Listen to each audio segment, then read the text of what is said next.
faire une petite vidéo pour vous expliquer mon travail et comment je procède. Donc je vous emmène avec moi dans le bois, juste derrière mon jardin. A tout de suite. Un petit peu de marche à pied, ça fait du bien. Et ça donne aussi l'occasion de voir l'autre d'Inipi. Bon, je continue parce que ça grimpe.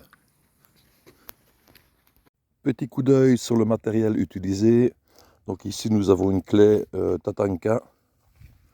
Je n'ai pas spécialement d'action chez eux, mais ça fait des années que je l'ai. Et croyez-moi, j'ai déjà ramené des pièces de 50-60 kg pendant 1 km ou 2. Et franchement, ça tient la route. Là, nous avons un coupe-ronce qui sert aussi à prélever les bois, donc pression dans le sol. Et une scie, je vais vous expliquer pourquoi.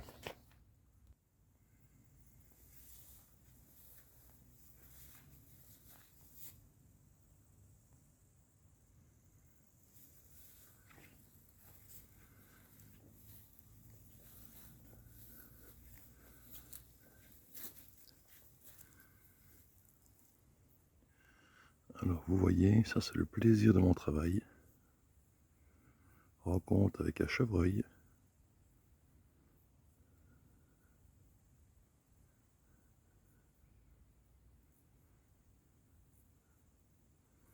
Le panard, quoi.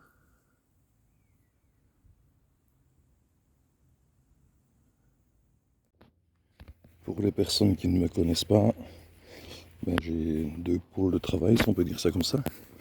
Donc le premier chez Inipi, où je fais des réalisations artistiques, que ce soit de l'art déco ou l'ésotérisme. Et d'un autre côté, ben, j'ai mon Reiki niveau 3, donc je suis dans les soins énergétiques aussi. Et là justement, ben, j'en profite, donc l'un n'empêche pas l'autre, pour me soigner un peu.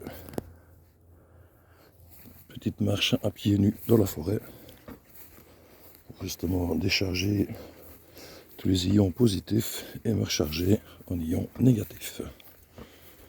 Donc voilà, vous pouvez aller sur mes 2 pages, celle d'Inipi et celle de Forêt Connexion, qui sont en lien sur mon profil. Allez, on continue, on progresse. Alors ici, nous sommes sur un bois que j'affectionne particulièrement, parce qu'il y a beaucoup de mélèze, et le mélèze est une essence que je travaille beaucoup. Et deuxièmement, c'est qu'il y a plein de myrtilles et des mûres, donc autant se faire plaisir en même temps. Donc voilà, donc on peut voir que j'ai déjà fait quelques petits prélèvements. Enfin, j'appelle ça de la cueillette, je prélève pas, c'est les chasseurs qui prélèvent, ou qui tuent, qui assassinent, enfin, soit. Donc voilà. Donc j'avais déjà repéré il y a quelques mois d'ici. Donc vous voyez cette branche qui peut faire une magnifique lampe. Donc voilà, c'est un mélèze qui est au sol. Donc je vais la couper, donc la tailler, et je vais la ramener chez moi.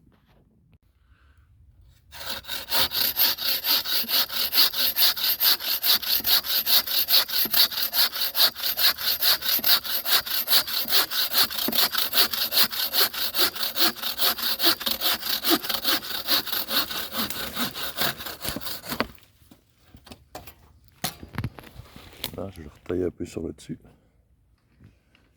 Et puis on la mettra dans mon petit regard. Aujourd'hui, je ne vais ramener que cette broche-ci.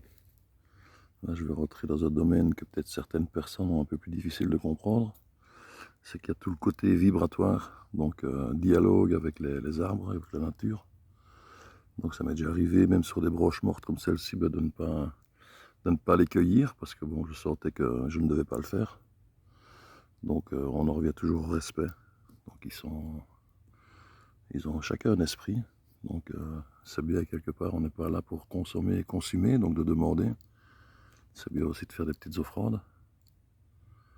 Donc regardez comme celui-là est super, mais il est vivant. Donc dans quelques années, il sera sûrement encore 10 fois plus beau. Donc voilà, c'est toujours le temps du respect, le temps du partage.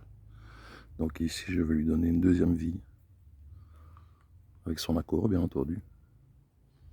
Donc voilà, je crois que c'est la base de tout. Maintenant, je vais un peu suer pour rentrer chez moi, c'est parce que bon, il n'est pas hyper lourd, il est un peu encombrant. Donc, mais ça fait partie aussi du travail, quoi. Comme travailler les pièces à la main, c'est ce que je fais. J'évite au maximum les machines. Pourquoi? Parce que justement, on a bien le temps de continuer cette relation petit à petit. Surtout que moi, j'estime ne pas être un artiste déjà et de un. Je me vois plutôt comme un coiffeur. Donc, quand on demande à quelqu'un quelle coupe il veut, ben, ça peut pareil avec les broches. Donc, je les écoute. Et c'est eux qui, bien souvent, me guident pour le travail et le résultat final.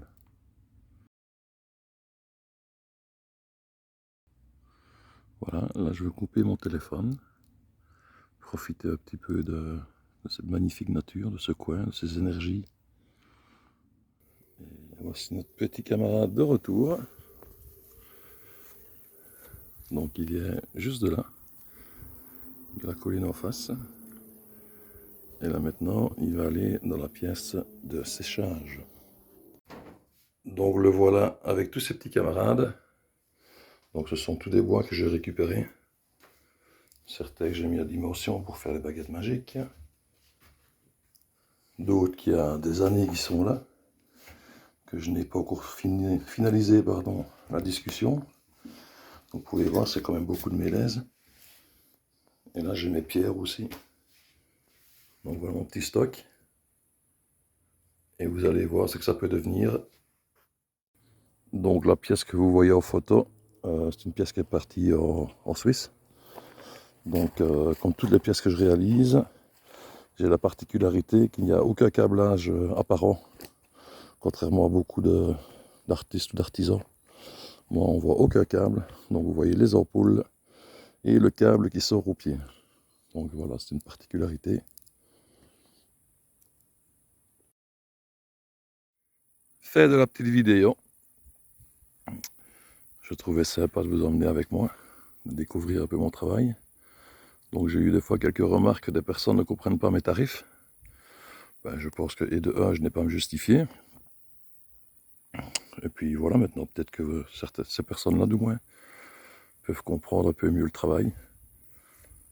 De plus, bon, il y a quand même le travail en lui-même qui peut prendre des fois une semaine, donc c'est quand même comme la lobe que je viens de vous présenter. Puis il y a l'amortissement des outils, donc c'est un tout, quoi.